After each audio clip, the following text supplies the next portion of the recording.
Bom, continuando com o nosso evento, chamo aqui ao palco o professor Adriano Paranaíba. Ele é economista, doutorado pela UNB. Ele dá aula de economia no Instituto Federal de Goiás. Ele pesquisa em escola austríaca e processos de mercado. Também é editor-chefe da revista Mises, é o periódico acadêmico do Instituto Mises Brasil. E também professor do curso de pós-graduação em escola austríaca. Bom, salva de palmas para o professor Adriano.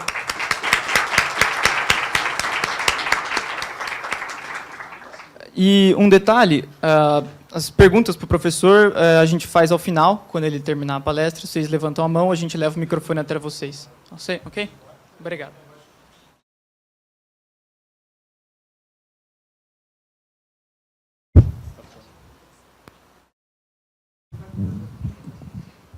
Olá, boa noite a todos. Boa noite. Cara louco. Boa tarde a todos. Mas, pô, vocês estão de sacanagem comigo. Vocês me pedem para vir dar uma palestra sobre escola austríaca, me colocam na frente Feijó e Barbieri. Vocês querem me arrebentar, né? Vocês querem fazer o quê comigo? Pô, um prazer muito grande estar aqui na FEA, uma instituição muito importante para o Brasil, né? Nós não podemos não só colocar a questão da importância para São Paulo, mas realmente um curso importante. Vocês que são alunos dessa casa tinham que realmente ter muita honra, sim. Muitas pessoas estão aí trabalhando duro para tentar passar nesse vestibular, né, nas pós-graduações. A ANPET aí é uma prova muito complicada, né? Então, é bem por aí. Então, é um prazer muito grande estar aqui. Me convidaram para falar desse assunto quais são as origens da escola austríaca. Claro que a minha intenção é trabalhar um pouco dentro da minha perspectiva do que eu venho trabalhando nas minhas pesquisas. O meu doutoramento foi em análise de sistemas de transportes e foi um desafio muito grande de colocar a lógica praxeológica da escola austríaca para a contribuição de formação de estudos de viabilidade econômica de transportes. A engenharia hoje domina de uma forma extremamente complexa a formação de estudos de viabilidade econômica de sistemas de transportes. O transporte nosso é um resultado desse exacerbamento de problemas matemáticos demais, esquecendo que as pessoas pensam na cidade, né? E a escola austríaca veio realmente com uma análise que tem dado muitos frutos de como melhorar o nosso processo de análise, de como pensar a mobilidade urbana, de como pensar os transportes de uma forma geral. Há 2 anos atrás, conseguimos publicar esse livro, Transporte e Liberalismo, onde tem vários autores, cada um com uma perspectiva, não só de escola austríaca, mas diversas perspectivas mais liberais, mais de aberturas de mercado, cada capítulo falando de um setor de transportes. Trouxe alguns exemplares também para a doação, infelizmente também está esgotado esse livro. Então, vamos à vaca fria. E também, antes, queria parabenizar então, a todos os nossos colegas economistas. Ontem foi o dia do economista, então parabéns a todos. Vocês daqui a um tempo, quando terminar a faculdade e pagar o Corecon, aí vocês serão economistas para receber os seus parabéns, né? Tá bom? Até lá vocês não recebem parabéns. Então, Mas é sério, né? Ok. A gente poderia matar essa apresentação em poucos minutos. 1 minuto. Quais são as origens da escola austríaca? Karl Menger, pronto, acabou a palestra. Karl Menger, antes de Karl Menger não existia escola austríaca, né? Foi o Karl Menger que realmente foi essa pessoa que conseguiu estruturar um pensamento de uma escola que mantém até hoje, independente da corrente dentro da escola austríaca, você tem esse alicerce sólido, né, desses pressupostos que foram criados por Karl Menger, esse grande pensador. Tudo que ele sinalizou como teoria, como proposta, é até hoje independente para onde que o economista austríaco vá fazer suas pesquisas, se ele gosta mais do Hofbauer ou se acha o Hayek socialista. Independente disso, as bases mengianas elas estão enraizadas dentro dessa escola. Então, seria importante a gente entender o que contribuiu de fato para que Menger é um problema assim que eu vejo muito grande, né? A gente vai falar de história da economia, ou história do pensamento, ou até a própria história em si. Não sei se é um problema, né, nosso, que nós fomos acostumados a ter esse pensamento newtoniano de como a história se comporta, mas a gente estuda história de uma forma monolítica, né, são bloquinhos, né, são acontecimentos sequenciais e sucessivos, sendo que, na verdade, a história é um processo extremamente dinâmico, né? Então, falar de origens, a gente tem que imaginar uma diversidade de pensamentos que foram construindo os pensadores propriamente dito, e não só uma sucessão de o fulano falou isso, o outro falou isso, e o cara teve uma ideia fantástica, ele estava à toa em casa e falou assim, nossa, vamos mudar o rumo da economia hoje? Então vamos falar uma coisa. Eu não gosto do Marx, então vamos refutar a teoria do Marx. Vai lá, senta a caneta, vamos lá. Não é assim, né? É um processo de pensamento que a gente tem. Se a gente for pensar, então, no que antecede Karl Menger, né, nós vamos sempre estar uma figura que vai estar sempre ali na nossa imagem, quando a gente fala de história da economia, vai estar lá o Adam Smith como o pai do liberalismo clássico, né? A gente fala em liberal, clássico, a gente já vem já de mente assim, a pessoa do Adam Smith, que tem contribuições importantes, não posso negar. Mas ele vai criar ele vai ser o detentor de um axioma importante, que é a teoria valor-trabalho, né? Lá no livro dele, ele vai sinalizar, o trabalho é o que faz a diferença do tronco de madeira que está ali fora com a madeira aqui desse púlpito, né? Por que aqui é mais caro do que a madeira que está o tronco jogado lá? Porque alguém pegou aquela madeira, trabalhou em cima daquela madeira e colocou, substancializou, cristalizou, né, o trabalho ali dentro, e ali ficou um valor maior para essa madeira que foi tratada. Qual que é a diferença dessas duas madeiras? O trabalho que foi colocado nela. Com isso, nós vamos ter o Adam Smith tendo dois alunos extremamente importantes dentro do nosso estudo de história econômica. O primeiro vai ser o David Ricardo, que vai contribuir muito para aprimorar as ideias de Adam Smith, porém mantém firme e forte a ideia de valor-trabalho. E um outro que vai ser extremamente importante, porque vai ser um precursor ali keynesiano, que vai ficar mais famoso mais por causa das discussões demográficas, né? Problema populacional, essas coisas, né? Que foi não, esse não. Sim, que vai falar de população. E essa questão da população vai ser uma mácula, né?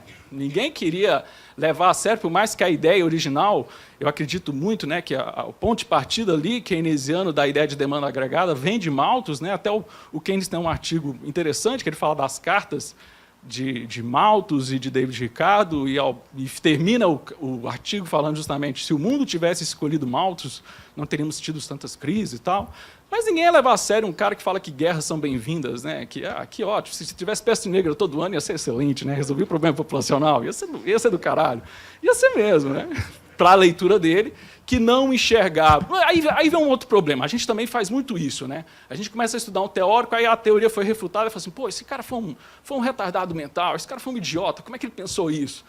No universo que ele plasmava, na visão que ele tinha de mundo, era complicado para o Malthus enxergar que existia uma colheitadeira da John Deere.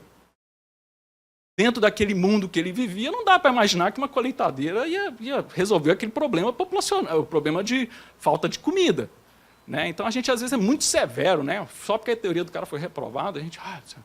né? Então, tem isso. Mas, então, esses dois autores vão ser extremamente importantes porque eles vão dar base para você continuar com a ideia de valor-trabalho, e o outro que vai ser o fundamento para quando o Keynes vir trazer a teoria dele, eu acredito que vai trazer essa base.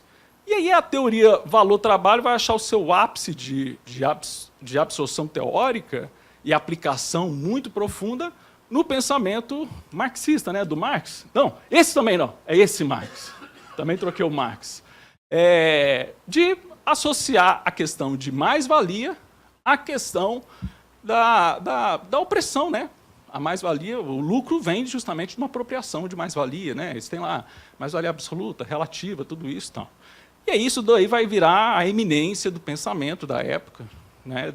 Em cima de toda a lógica que nós temos de pensamento neoclássico, né? Porque dentro dessa ótica o próprio Marx é um pensamento neoclássico. E aí surge a figura, lá em 1870, vai surgir então a figura do Karl Menger, que, junto com outros 3 grandes nomes da economia, vão fazer o que nós estudamos lá nos livros de história, lá, a Revolução Marginalista. Durante muito tempo,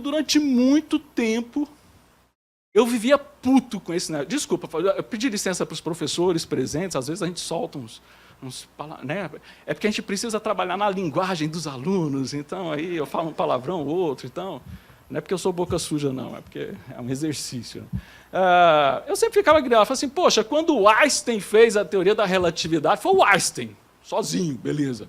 Quando não sei quem lá, foi o Newton, caiu a maçã na cabeça do Newton, só o Newton. Por que o Menger, que foi o primeiro a publicar, de fato, o seu material, quando fala em Revolução Marginalista, fala dos 3? Por que não é o Menger? Né? Eu ficava puto com isso, mas depois eu vi o tanto que era importante para a escola austríaca também, nós associamos a Revolução Marginalista aos 3 autores.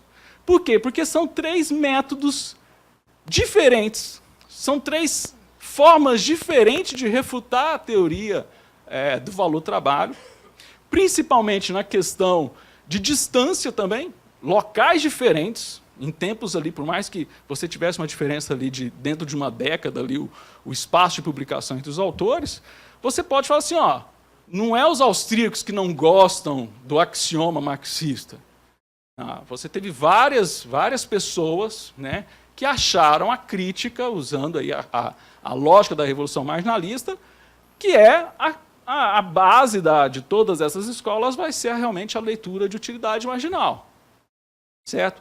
E aí vai ter um desdobramento de diversas escolas. Porém, a escola austríaca vai ser a única que vai se manter dentro, né, da lógica de seu fundador. Você vai ter o surgimento, além da escola austríaca, escola de Chicago, Public Finance, Public Choice, teoria de custo-transação, vão surgir várias escolas econômicas, então cada um vai ter uma série de expoentes, né, Hicks, Graves, esse aqui, o cara que falou que a Venezuela ia dar certo, deu certo.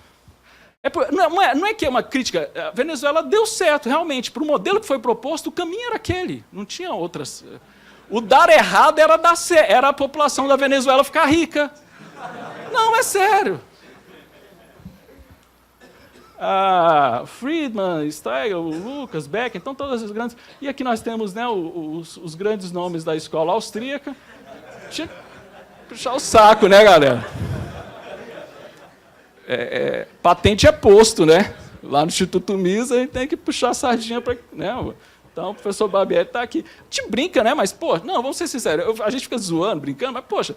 Né, vocês têm a oportunidade de ter aula com um professor que foi aluno do Kirchner, né, que fez ali, teve a oportunidade de conviver com o Kirchner, que infelizmente perdeu, foi indicado para o Nobel, né, perdeu para o Jean Tirole, né.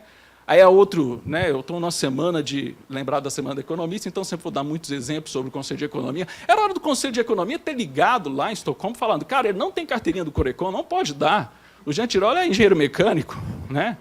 Então, a gente tinha que ter revogado esse prêmio Nobel e ter dado para o Kirchner. Né? Então, tem esse problema. Deu lá para o Tirole. Né? Foi muito engraçado, né, fazer uma abertura aqui. Quando eu conheci o Tirole, eu fui na Universidade de Toulouse, onde ele é diretor, e foi muito, muito bacana, né? Porque eu cheguei, aí eu topei com ele, literalmente. Né? Aí eu estava de um lado do saguão, ele do outro, aí ele me olhou, eu olhei para ele e eu fiquei assim, nossa, o Jean Tirole. Aí eu acho que ele pensou assim, nossa, que cara escroto de gravata borboleta. Então, eu acho que deve ter rolado isso, né? Claro que ele não falou isso, né? Ele falou, que desgraçado de gravata borboleta. Né? Então, essa escola, mesmo nós trabalhando com a ideia de utilidade marginal, nós vamos ter uma distinção, e até o próprio Mises, né, na época do Mises, você já tinha aquela coisa de tratar todo mundo como liberais, e o Mises falou assim, não, nós não somos iguais a todas as outras escolas. Nós somos a escola de Karl Menger. Nós seguimos as ideias de Karl Menger. Então, isso não bate com as outras demais escolas, e o Mises vai ser realmente muito, até academicamente, prejudicado ao sim que ele fugiu do nazismo e foi para os Estados Unidos, de achar uma colocação, porque ele se tornou tão crítico às teorias marxistas, às teorias no sentido de intervencionismo, dessas outras demais escolas também. Então, isso vai custar muito caro, mas que hoje nós temos que entender que, se ele não tivesse feito essa defesa, né, se ele não tivesse sido esse defensor, o cara que manteve a chama acesa, será que a gente hoje teria um acesso ao Karl Menger como nós temos hoje? Né? Então, o que é, então, que se diferencia tanto de Karl Menger dos demais? Porque, mesmo falando de utilidade marginal, ele vai trabalhar a ideia do subjetivismo e de ordens espontâneas, enquanto os outros dois, Jevons e Walras, vão trabalhar com a questão de equilíbrio, ora parcial, seja total. Então, vai buscar matematizar esse processo da utilidade marginal, sendo que, para Menger, o que vai conduzir a lógica da utilidade marginal vai ser o subjetivismo que está presente no ser humano, né? Acho que a primeira frase do livro do Menger já dá para a gente fazer um colóquio com a primeira frase do livro do Menger, né?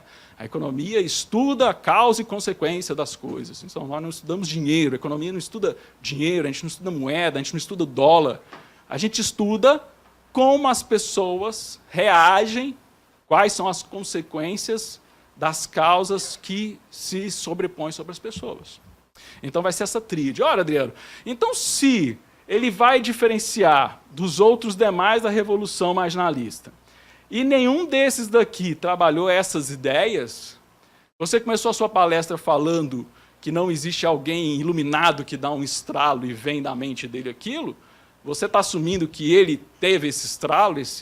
Não, ele foi influenciado muito por outras fontes que muitas vezes nós não estudamos. E às vezes é tão difícil, eu acho que é o que dificulta muitas vezes o nosso entendimento de uma série de fatores, como, por exemplo, subjetivismo. Né? Às vezes as pessoas acham que a defesa do subjetivismo paira só numa dificuldade de fazer conta de matemática. Tá? Então, muitas vezes os austríacos são confundidos com os marxistas. Eles realmente não sabem fazer conta, né? Isso é fato. Mas você hoje tem muitos trabalhos austríacos, né? Você tem, por exemplo, hoje um professor que sempre quando alguém fala assim de acha que é só uma discussão de matemática ou não usar a matemática, nós temos o professor Stanford Ikeda, que lá da Universidade de Nova York, que usa muita conta e tal, mas não faz aquelas, como o professor Fábio Barbieri diz, as bruxarias matemáticas para descobrir o futuro, né? Aquelas coisas. Então, de onde vêm as ideias de Menger, de fato? Né? Quais vão ser as influências?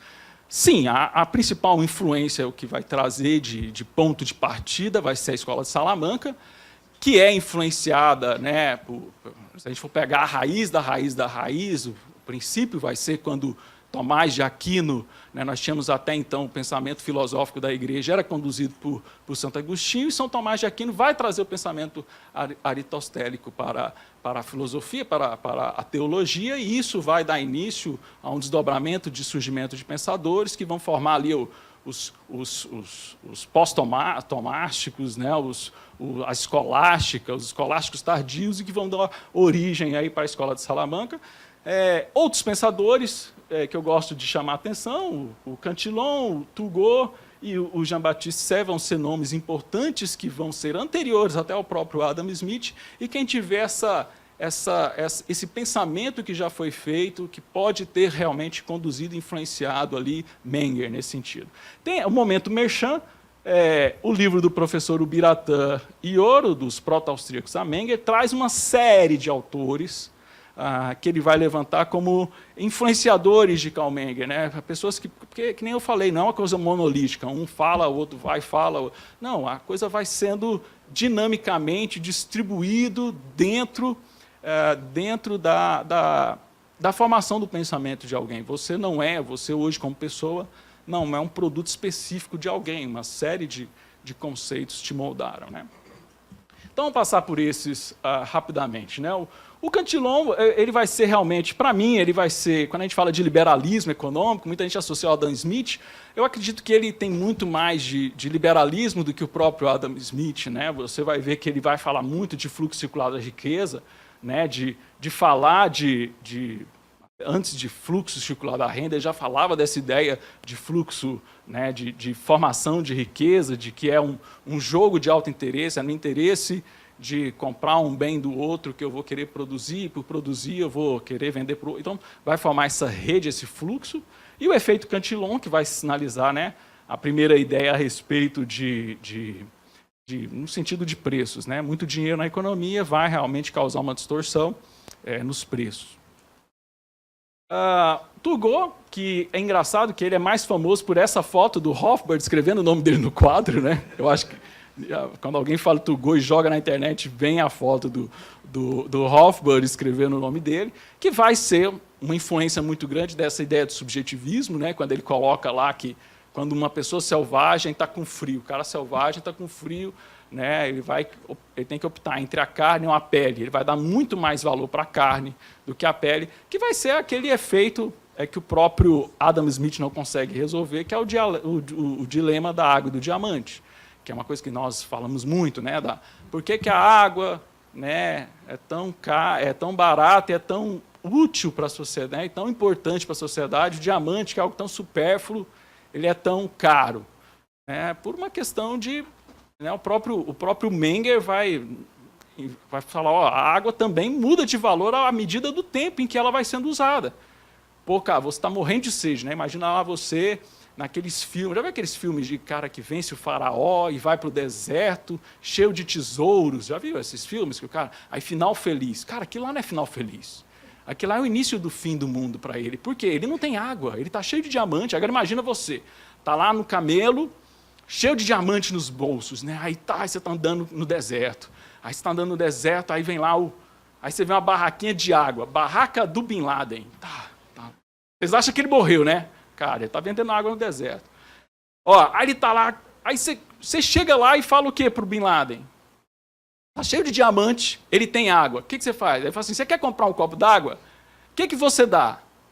O que você daria para o Bin Laden, com o bolso cheio de diamante, por um copo d'água? Você está 2 dias sem beber água. Primeiro, seria extremamente subjetiva essa resposta. Cada um ia falar uma coisa. Tem gente que fala assim, eu daria tudo. Eu falo, não, calma, a dignidade fica, né, mano? Dá um pouco de diamante, você vai dar um punhado de diamante para o primeiro copo d'água que você vai tomar do Bin Laden. Você toma aquele copo d'água, mas você ainda continua extremamente séquido com sede. Você está 2 dias sem beber água. Você tira um novo punhado de diamante, põe na mesa e fala, quero mais. Quem é antigo lembra dessa propaganda do refrigerante, que o menino batia a mão no bar e quero mais. Nem lembro o nome do refrigerante, mas tá bom. O cara começa a viajar, né? Só que a partir do momento que você vai ficando satisfeito, você vai começar a barganhar com o Bin Laden, não vai? Vai falar para ele assim, pô, Bin Laden, um punhado de diamante no próximo copo d'água é sacanagem, né? Eu te dou 3 diamantes, pode ser? Ele, tá, pode ser. Quando você estiver extremamente satisfeito, tiver pego um monte de garrafão de água para você levar na viagem, você for comprar um próximo copo d'água do Bin Laden, o que você vai falar para ele? Pô, Bin Laden, que absurdo, um diamante num copo d'água, você é muito capitalista, você está me explorando, você é um canalha, não é? Mas, poxa, você estava disposto a pagar muito mais quando você tinha falta de muita água. Então, essa utilidade, né, que o Menger vai trabalhar muito bem, você já tem algumas fagulhas de pensadores que antes já imaginavam isso. Olha, o cara vai preferir, vai dar muito mais valor em carne se ele estiver com fome do que na pele do animal. Agora, se ele estiver morrendo de frio, é perigoso até jogar a carne fora e ficar só com a pele, dá mais valor para... Então, o que é valor das coisas, né? Então, e hoje é muito interessante, né? A gente vê hoje os softwares livres, né? É uma coisa que eu achava muito interessante. Quando a gente vê o nascimento lá dos open sources, que eles começaram a... Né, eu vi, por exemplo, acompanhei o processo do cara que fundou o Ubuntu. Todo mundo conhece o Ubuntu? Quem levanta a mão, quem conhece o Ubuntu? Quando começou o Ubuntu, eu falei assim, cara, eu vou baixar o programa de graça do cara. E aí ele, no final lá, que eu fiz tudo de graça, né? Aí vai falar assim, olha, se você quiser doar dinheiro, pode doar, doe $1, doe $50, doe o tanto que você quiser. E aí eu descobri que o cara foi ficando mais milionário. Porque tinha gente que doava um tanto, tinha outro que doava $1, eu mesmo nunca doei.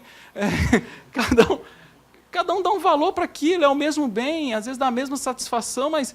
e será que é a mesma satisfação? Então, é extremamente assim, subjetiva essa questão do valor. Né?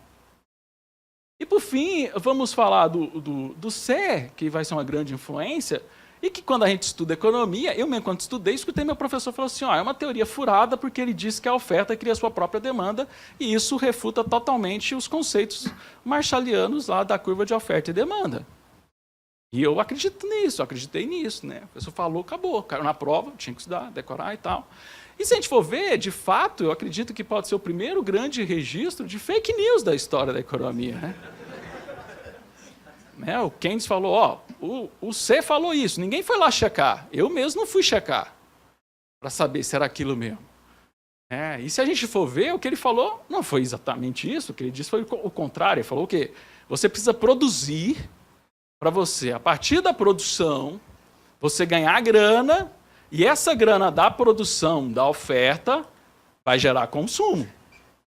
Mas faz todo sentido a lógica keynesiana fazer uma crítica a isso. Por quê? Porque se eu não critico isso, não existe justificativa para a existência de crédito, é verdade ou não? Se eu acredito que o que gera riqueza é produção, eu desconsidero totalmente o papel do crédito na sociedade, de alguma forma. Então é importante você criar essa ideia. E lá tem, né? Então, na verdade, o que ele faz? Né? A oferta de um produto X cria demanda por um produto Y, seja na própria cadeia produtiva dele, ou seja no próprio consumo de quem produz. Né? E aonde você vai dar o exemplo lá do agricultor. Ó, não tem como, se o cara tem uma produção fraca, ele vai gastar pouco no próximo ano, ele vai comprar menos insumo, ele vai consumir menos, porque aquela oferta foi menor. E não necessariamente porque a oferta gera a demanda. A gente sabe que não é isso. Né? Quando a gente pensa no mesmo bem. No mesmo bem, a demanda vai atrair ofertantes para aquele mercado, e novos ofertantes naquele mercado vão fazer com que você tenha movimento na curva de oferta, vai surgir mais competição, né? Por isso que a escola austríaca defende tanto a lógica de livre mercado, porque você vai abrir mais competidores no mercado, você desloca a curva. Eu tenho um problema sério com esse negócio de direita e esquerda, você desloca a curva, para mim é para a direita, para vocês é a mesma coisa, né? Você desloca a curva, você aumenta a oferta, pronto, você faz o deslocamento da curva da oferta e isso vai fazer com que haja uma redução de preço, mesmo com o aquecimento da demanda, você tendo um aumento de demanda, seja por causa de moda, clima, sazonalidade, essas coisas. Perfeito. Então, eu acredito muito que então, o Menger vai ter essas influências para ele compor, para ele substancializar essa ideia e criar essa lógica que rege a escola austríaca. Então ele vai, dentro do livro dele, construir esse arcabouço, que nós podemos chamar de 3 teorias fundamentais de Menger, que vai ser a teoria geral dos bens, onde trabalha essa questão da incerteza, a coordenação, o tempo, que vai ser a principal variável dentro da escola austríaca. Então, se a gente pega lá um modelo lá do cálculo do PIB, né? Y é igual a consumo mais gasto do governo, mais investimento, mais a diferença da balança comercial, né? O X menos M. Ali não tem o fator tempo. Naquela equação acontece tudo ao mesmo tempo. O consumo está acontecendo ao mesmo tempo. Será que acontece ao mesmo tempo? Será que se eu dou dinheiro hoje para o Eike Batista, amanhã tem gasolina na bomba de petróleo, na bomba do posto de gasolina? Se eu dou um crédito para a Volkswagen, amanhã eu já estou com um carro novo agora na porta da concessionária para eu comprar ele? Não, existe um fator tempo.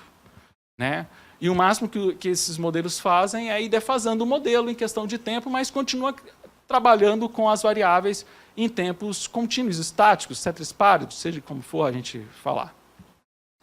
A teoria do valor, então, dá a subjetividade para o valor, e aí o conhecimento vai ter um papel fundamental, que vai ser aonde o Hayek vai nadar de braçada nessa questão de conhecimento. Acredito que deve estar entre os 10 artigos mais lidos do mundo, o artigo do Hayek sobre conhecimento, né? Aquele discurso dele, incrível. E a teoria da moeda como a origem do dinheiro como ordem espontânea, que vai ser essa ideia de que a ordem espontânea, né, que vai dar essa questão da análise de valor, surgimento de moedas, cestas, né, de moedas. Então, hoje, muito interessante a gente ver, eu vejo muitos amigos socialistas falando assim, o futuro agora é a economia colaborativa, né? Que a gente troca né, a gente a gente não precisa do dinheiro do capitalista, a gente trabalha com um mix ali de serviço. Cara, o Menger falou isso. Né, a moeda, no sentido subjetivo da ordem espontânea de como os agentes vão se relacionar. Correto? Defeitos do mestre. Vamos lá. o Menger teve defeito, e um defeito que custou caro para a escola austríaca até então. E o professor Salerno vai escrever um artigo especificamente sobre essa questão e vai colocar como o erro fatídico de Menger, né? Que vai ser o quê? Cara, se eu acredito que essa teoria está correta, e realmente estava correta, a verdade vai vencer o debate. Ideias ruins vão sumir, porque elas são ruins e a minha ideia vai valer. Então, não houve uma preocupação de criar uma institucionalização daquela ideia, de realmente institucionalizar uma escola austríaca, institucionalizar uma cadeira para discutir aquelas ideias dele, realmente fazer um embate, uma discussão, em confrontar aprofundadamente, por mais que ele tivesse muito embate, né, nesse sentido, mas não com um rigor institucional, como um pensamento. Isso vai acontecer, e hoje existe Menger, e aí é um autor que a gente sempre passa muito batido dentro da escola austríaca, que eu gosto, que vai trazer isso, vai ser o Bumbawerk. Eu acredito que ele vai fazer esse papel de institucionalizar, criar lá um ciclo de estudos, que é de lá que vai surgir o Mises, né, e de realmente fazer tratados, né, por exemplo, como a teoria da exploração, vai confrontar fortemente a questão do socialismo, de mostrar lá, realmente o socialismo não funciona por causa disso, vai destrinchar, né, o capítulo 17 do Capital Interest dele. O capítulo 17 você tem que ler junto com o Capital do Marx, que ele vai lá, na página tal, Marx fala isso, e isso está errado, porque não tem fundamento, isso aqui ele pegou como exceção uma coisa que é comum, então não dá certo na economia. E uma coisa que é extremamente importante para nós é a ideia da teoria austríaca do capital. Então, ele vai realmente trabalhar as ideias de Menger, aquela tríade básica da escola austríaca, e vai consubstancializar isso numa teoria de capital, que é vital para uma escola econômica você ter uma teoria do capital. Você precisa de ter essa formação. Passar rapidamente, que a questão do tempo está estouradíssimo. Mas ele vai fazer um dos trechos que eu acho melhor, é esse. Você está andando no matão lá, trupica, lá no Goiás, eu sou do Goiás, tá? Lá no Goiás a gente fala trupica. Você trupica numa pedra de diamante bruto. Quanto que vale essa pedra de diamante? Para o marxista não vale nada, você não pôs trabalho nela. É igual uma brita. Não, é sério, é ou não é? O que vale mais para um marxista? Esse buraco que esse cara cavou. Esse cara aqui, ó, está milionário.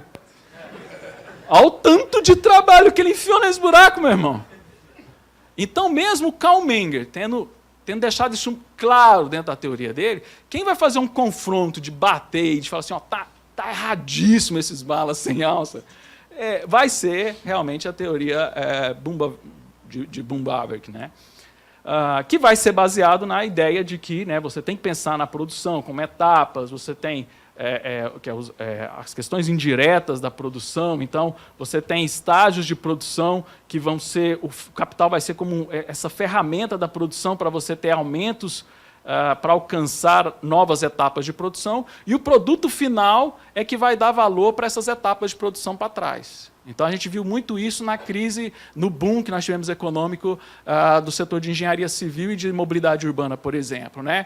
Quando você deu incentivo para a fabricação de carro ou para a fabricação de casa, pelo Minha Casa Minha Vida, todos os fatores de produção tiveram seus valores aumentados. Houve um aumento de valoração desses. Por quê? Porque o produto final que ele influenciava aqueles fatores de produção subiu o preço dele. Então, não tem nada a ver com trabalho aplicado. É por causa da utilidade, voltamos de novo à utilidade que você vai ter daqueles fatores de produção dentro de uma utilidade geral de produção de um determinado bem. E o entendimento melhor possível sobre taxa de juros vem realmente da escola austríaca, que é o quê? Taxa de juros é uma escolha temporal. Eu não tenho dinheiro hoje e eu quero hoje um carro. Eu vou pegar um dinheiro emprestado a uma taxa de juros suficientemente alta que vai satisfazer essa minha necessidade de agora. Se você não tem pressa de comprar esse carro hoje, você, além de não pagar juros, você ganha juros. Você pode pegar esse dinheiro que você está juntando e emprestar para os outros, ganhar esses juros para você realizar o seu consumo futuro, que você postergou, de uma certa forma. E não necessariamente que a taxa de juros é um banqueiro que vai lá e te explora e quer ver quer te matar. Mesmo, é uma coisa que eu não entendo. Né? Vou terminar. Acabou o tempo já? Deixa eu só... É uma lógica, sim, que eu vejo que a gente foi contaminado muito, principalmente por Hollywood, né? O capital, ele quer matar a humanidade. Já viu? Já reparou? Exterminador do futuro. As máquinas querem matar o homem. Velho, quem que é o doido que liga o botão do computador das máquinas, mano? Não faz sentido. Outro filme que é bacana é Robocop. A Uns Corp quer dominar as pessoas, né, e tal. Então tem lá, né, é no filme do Robocop ou é no filme do Exterminador do Futuro que tem a Skynet? A Skynet é do Exterminador do Futuro. É uma desgraça. Juntou a Sky com a Net, tem que dar o fim do mundo mesmo. Não tem como fugir disso. Então, cara, não tem como o capital querer tanto odiar as pessoas. Ele precisa das pessoas. O emprestador de juros, ele precisa disso. Né? Ele precisa de que a pessoa continue sobrevivendo para continuar emprestando dinheiro para ela. Né? Não faz sentido nenhum eu exterminar uma geração de juros altos. Agora sim, quando o cara que está emprestando juros vê que existe uma chance muito grande dele nunca mais ver aquele dinheiro, que é, por exemplo, o caso da taxa de juros brasileira, né?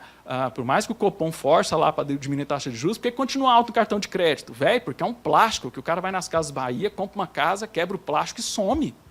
A chance do cara ver aquele dinheiro é nunca mais. Mas assim, o Ciro vai ganhar e você pode gastar à vontade. Foda-se teoria econômica. Tá? E a escola austríaca hoje? Já estourou o tempo, Dante, desculpa. A escola austríaca hoje, no Brasil, né? Não sei se vocês sabem, hoje o Brasil dentre os diversos países que têm institutos com centros acadêmicos, com professores envolvidos com a discussão acadêmica, hoje o Brasil está sendo um grande exemplo, está sendo, né, hoje o Brasil, as buscas na internet, o único lugar do mundo onde você tem mais busca de Mises do que Keynes na internet é no Brasil, isso desde 2012 aconteceu esse fenômeno, e desde então Mises é mais procurado na internet do que o próprio Keynes. Nós temos, desde 2013, a revista acadêmica, a Mises, Revista Interdisciplinar de Filosofia, Direito e Economia, e quando eu assumi em novembro, eu falei assim, não, a escola austríaca ela precisa realmente ser... Porque essas buscas na internet são porque as pessoas estão sedentas por algo novo. A nossa academia, a nossa produção acadêmica de escola austríaca tem que estar presente na internet. Então, um dos grandes projetos foi a gente buscar trazer a nossa revista para ela se transformar numa revista eletrônica e, dentro dessa loja de revista eletrônica, ela poder se beneficiar dos formação de metadados, a gente conseguir indexar elas em repositórios, indexadores. E hoje nós estamos aí realizando esse grande sonho de termos uma revista digital. Nós temos hoje já 10 volumes nesses últimos anos. Todos eles estão disponíveis na internet. Coincidentemente, olha que legal, tem um artigo aqui do professor Feijó, olha que doido. Por que será que eu pus esse? Né? Ok. Uma coisa importante, todos os artigos da nossa revista têm o DOI. O DOI é o quê? É uma empresa chamada Crossref, que é o maior certificador de dados digitais do mundo. Ela gera esse DOI, que é um documento, né, para facilitar a auditoria desse documento, de que ele é válido. Então, todos os nossos artigos passam pelo sistema de antiplágio deles para verificar que aquele texto é totalmente original e é certificado. É quase que uma blockchain privada, não chega a ser um blockchain. Eu estou pensando de propor isso para eles, de fazer um blockchain do DOI. Seria muito legal. Então, todos os nossos artigos têm o DOI. Tem as métricas de acessos, né, de quanto aquele artigo foi acessado em determinado mês. E veja, aqui não é acesso de view. Aqui é downloads, quantas vezes as pessoas baixaram esse artigo para fazer a leitura. E uma ferramenta importante para vocês, alunos, que são preguiçosos pra caraca, que matam a aula de metodologia científica, uma coisa interessante é que a gente tem a barra de como citar e já dá a citação. Mas o meu professor, ele estudou nos Estados Unidos, ele falou que ele usa APA na disciplina. Não tem erro, você abre aqui formato de citação, aí tem a APA, você marca a APA, ele muda já para o formato da APA, velho. Olha que beleza. É a melhor revista para você que é um pesquisador preguiçoso.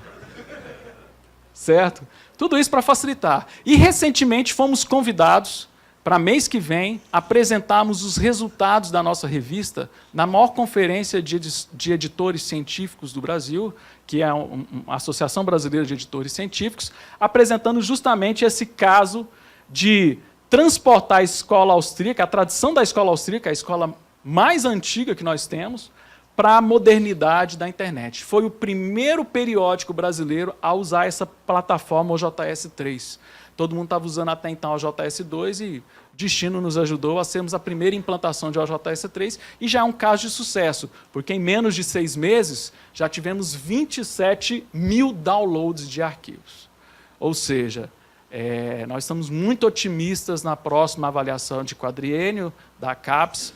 Já estamos indexados em alguns indexadores, em alguns geradores de repositórios. Então, a tendência é que a revista contribui para que essa tradição de Menger ela possa vir até o presente de hoje e ter altas aplicabilidades dentro do estudo de vocês. Então, eu faço um convite de você, quando for todo trabalho que você fizer, dá uma busca. Nós já estamos indexados no Google Acadêmico, mas entra lá na revista, né, misesjournal.org.br, ou então revistamises.org.br, faça a sua busca. Às vezes você vai encontrar um material interessante para colocar no seu... Não vai ser um blog, é uma produção científica que você vai poder fazer uma citação do seu trabalho.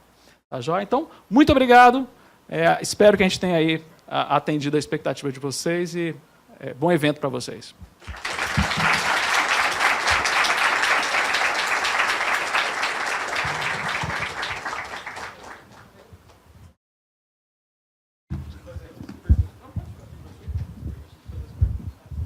Também trouxe 2 exemplares da última revista Mises. Continua com a impressão, nós vamos continuar com a versão impressa. O Instituto Mises tem uma experiência interessante, mesmo a gente colocando livro de graça na internet, as pessoas querem comprar. Tem gente que gosta de papel, eu mesmo gosto de papel. Então vai continuar. Eu acredito que no lançamento da Mises 11, da edição 11 que nós vamos ter agora, em setembro, a gente já esteja com a página da Amazon, com as revistas para comprar, aí a pessoa vai poder comprar um combo e tal, e comprar as revistas que estão faltando. Então eu trouxe 2 também para ser sorteados, né, aqui nesse evento, além dos outros livros aqui de transporte e liberalismo. Ok. Vou deixar aqui. Bom, gente, quem tiver alguma pergunta para o professor, pode fazer, levanta a mão que a gente vai levar o microfone.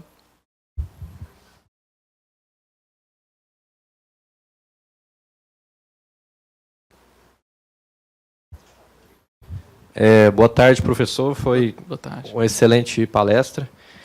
E a minha pergunta não é muito sobre do que você falou, mas eu queria saber a posição da escola austríaca em relação a aquilo que os desenvolvimentistas eles pregam muito, inclusive o Bresser, de desvalorização cambial para estimular a exportação.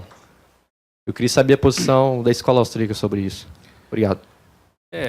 Voltando a Menger, nós temos que entender que tudo é causa e consequência.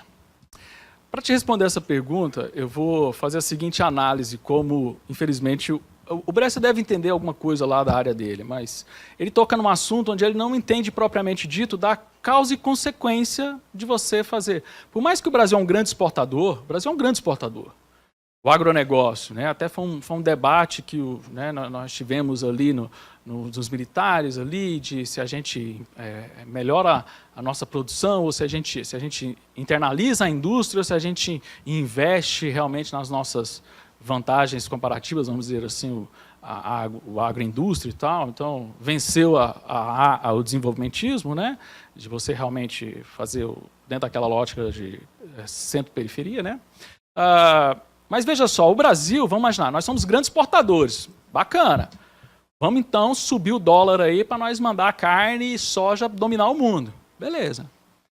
Nós precisamos de fertilizante. O Brasil não produz fertilizante. Por falta tecnológica? Não. Porque a gente não tem o básico do fertilizante, não tem potássio no chão brasileiro. A gente precisa importar 98% do potássio que a gente usa para fazer fertilizante. Então, não é uma questão tecnológica. Por exemplo, meu grupo de pesquisa, um tempo atrás, foi procurado porque nós tivemos o seguinte embate no Porto Santos. Porto Santos nos procurou porque estava tendo a seguinte discussão. O Porto Santo precisava deslocar mais berços para o Comex. Berço é onde o navio encosta. Sabe onde o navio dá encostadinha? A gente chama aquilo lá de berço. O pessoal da exportação de grão estava precisando de mais berços. Infelizmente, o governo é tão grande que a ideia óbvia seria o quê? Véi, te libero mais 10 metros ali, ó, faz o tanto de berço que você quiser, mano. Você quer mais berço? Vai lá, toca fogo e faz esse negócio. Mas não, como é tudo concessão, tem lá a lei do esporte, essas coisas. Tudo. Beleza. Os gênios falaram o seguinte, vamos então pegar de quem não está usando muitos berços deles. Vamos pegar os berços de quem? Eles queriam pegar 3 berços do pessoal de fertilizante. Olha que ideia genial. Eu vou diminuir o acesso de fertilizante para o Brasil para poder exportar mais. Olha aí a lei de Sé. Como é que você vai produzir se você não vai ter o fertilizante entrando para você aumentar a produção? E aí me mostraram, aí foi a parte mais massa do estudo. Eles falaram assim, não, professor, você está equivocado. Os nossos modelos econométricos estão apontando para um aumento muito grande da produção de soja e de uma redução substancial da quantidade de fertilizante. Aí deve estar chovendo mais fertilizante, deve ter esse fertilizante na chuva, por isso que a gente não precisa tanto. Então qual que é a lógica austríaca? Vamos entender o que está causando a redução de consumo de fertilizante, que uma forma matemática não vai conseguir explicar. O que nós descobrimos? Fizemos contato com os agentes econômicos, que pensam que é quem faz a economia, é onde a escola austríaca tem como ponto de partida a ação humana, como que os agentes do setor de fertilizantes estão agindo de forma... Porque a ação humana não é uma ação aleatória, é uma ação propositada. Qual que é o propósito dos caras em estarem comprando menos fertilizante se a gente usa fertilizante pra caramba e se todo mês tem aumento de safra, tinha que estar aumentando a quantidade de fertilizante. O que nós descobrimos? Descobrimos que o pessoal, por causa da nomeação do Barbosa, eu não esqueço nunca aquele dia. O dia que o dólar subiu assim em segundos. O Barbosa ia falando lá, o Bresser escreveu um texto para ele ler, quando ele virou ministro, aí ele começou a ler, de favorecer a indústria nacional, aquela conversa fiada, desenvolvimentista, e aí o preço do dólar disparou e chegou na máxima histórica de 4,19. Teve que vender a mãe lá, o Banco Central teve que vender a mãe para fazer o dólar baixar e fechar nos 3,90. Bem, quando o mercado viu isso, falou assim, cara, vamos nos proteger, que a gente não sabe quem que é o doido. O que esse doido vai fazer? Então nós tivemos uma formação de estoque histórico. O mercado se estocou de uma forma que nunca havia se estocado, por isso que diminuiu a importação. Mas esse estoque estava sendo consumido ao longo dos anos.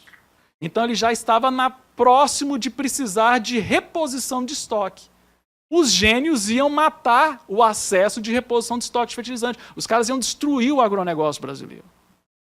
Por quê? Porque não fazem uma análise austríaca de causa e consequência. Não é só pegar uma planilha de Excel, que tem um monte de dados de movimentação do porto, e fazer estudo olhando para a planilha de Excel. Pode ser bacana, tem dados, é importante, mas e os agentes desse setor? Por que aquele número caiu?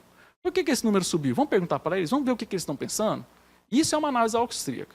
Subir dólar é a ideia muito louca, porque do mesmo jeito que a gente exporta, a gente importa muito. Vamos subir o dólar, então. Vai lá, eu estava uma vez numa palestra do Bresser Pereira no IPEA, quando o Márcio Postman fez aquele eventão grande, não sei quem que estava, se algum professor estava lá, fez um grande evento para distribuir livro. O IPEA estava com um estoque de livro lá muito grande, aí eles fizeram um grande evento para distribuir os livros dos pesquisadores do IPEA. Aí o Bresser foi dar uma palestra, o Bresser falou assim, o número mágico do dólar, não esqueço nunca, é 3,68. O dia que for 3,68, o Brasil vai para frente. Rapaz, nós já trabalhamos até com dólar mais alto que isso e não foi para frente. Muito pelo contrário, ferrou. Por quê? Porque ferrou a vida do trabalhador. O dólar alto ferra o trabalhador, ele precisa comprar pão. Quem que é o insumo do pão? É trigo? A gente produz trigo? Não, a gente tem que importar da Argentina. Então, quem que sobre essa Pereira quer ajudar? Eu não sei, ninguém. Porque é uma ideia altamente sabotadora. Eu divaguei, mas eu acho que eu respondi, né? O cara fala muito, não dá tempo de...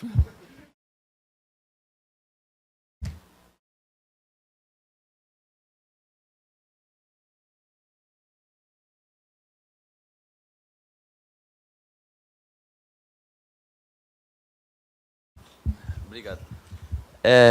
Eu queria começar dizendo que eu sou do curso de Ciências Biológicas, então sei lá se a minha pergunta vai ser mais simples, mas eu tenho muita dúvida com relação a, tipo, ver se uma política... Eu quero te perguntar, uma política protecionista ainda faz sentido no Brasil atual? Porque, tipo, falar de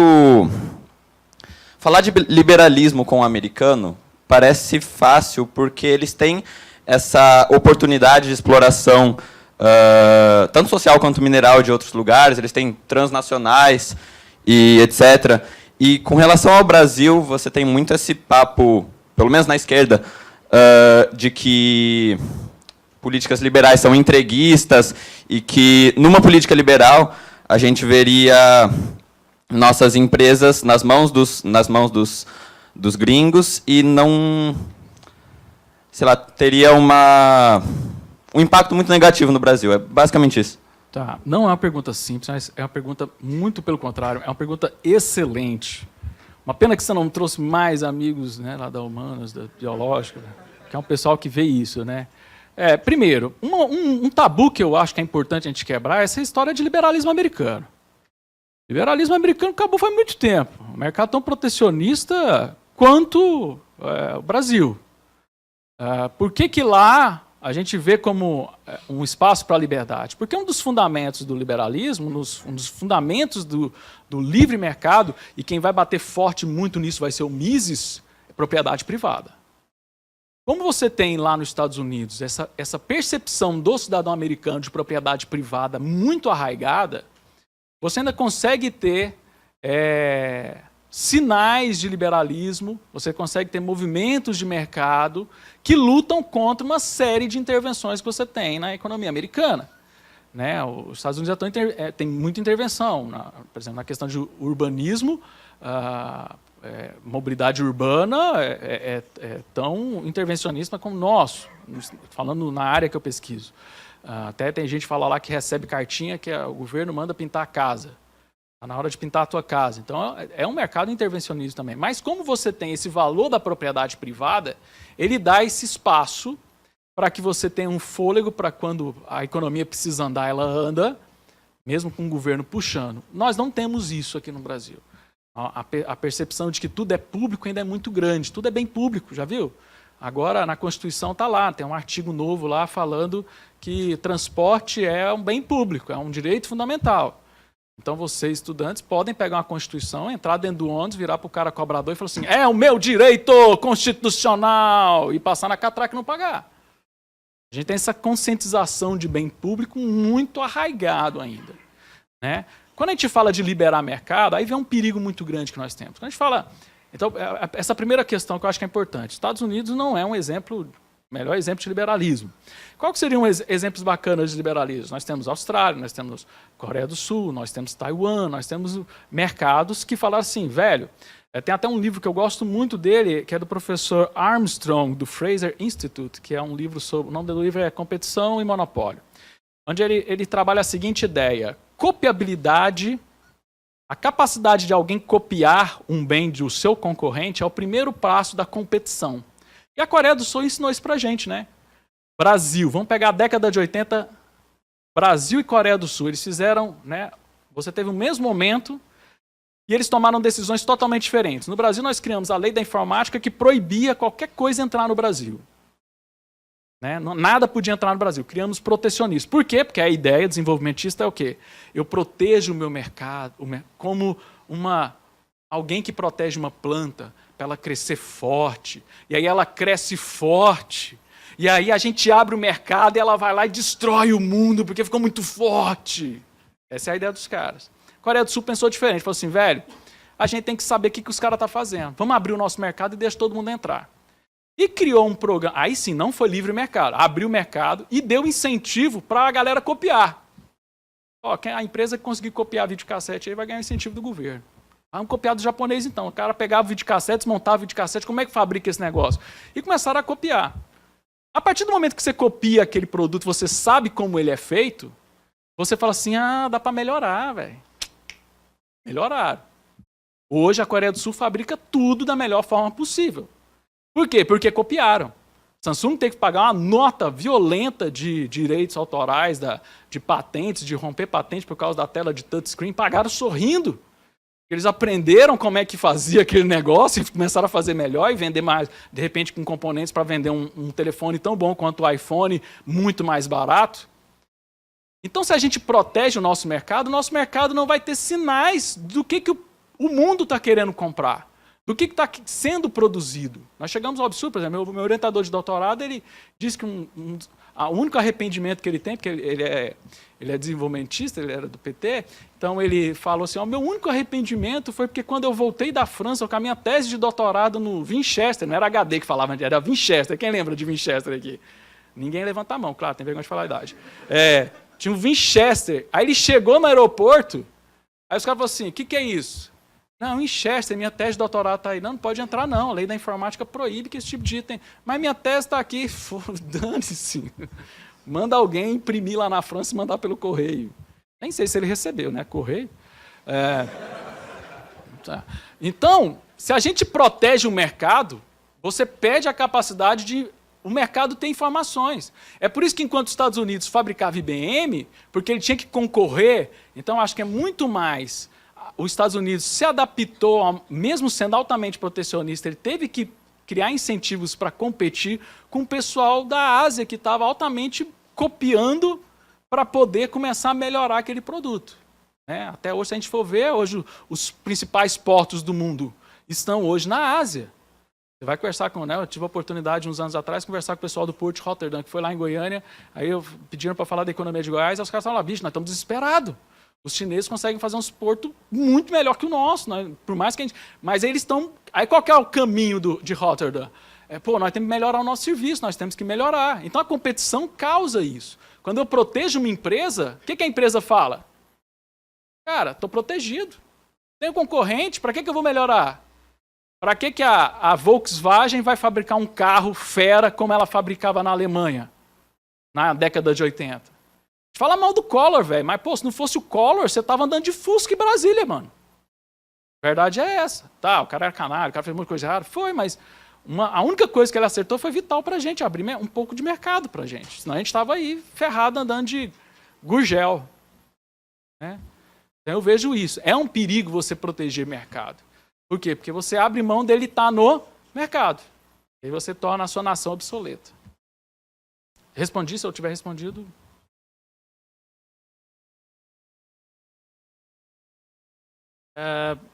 Obrigado, professor, pela brilhante palestra.